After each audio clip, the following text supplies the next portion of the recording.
तील शिक्षक आणि शिक्षकेतर कर्मचाऱ्यांना सरकारने एक गुड न्यूज दिली आहे। राज्यातील जवळपास 30,000 शिक्षक आणि शिक्षकेतर कर्मचाऱ्यांना अनुदान मिळणार आहे। या कर्मचाऱ्यांना अनुदान मिळावं यासाठी आगामी अर्थसंकल्पीय अधिवेशनात तरतूद करण्यात येणार असल्याचं शिक्षण मंत्री विनोद तावडे म्हणाले।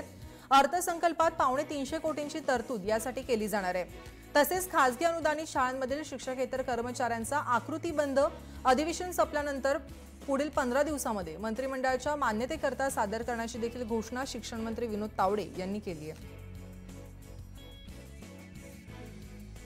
19,247 शिक्षक शिक्षकेतर कर्मचाऱ्यांना पुढचा टप्पा असं सुमारे 350 कोटीचं अनुदान या पुढच्या 2 महिन्यांमध्ये सगळ्या प्रशासकीय गोष्टी पूर्ण करून अर्थसंकल्पामध्ये हे दिलं जाईल असं आज माननीय मुख्यमंत्र्यांनी घोषित केलंय।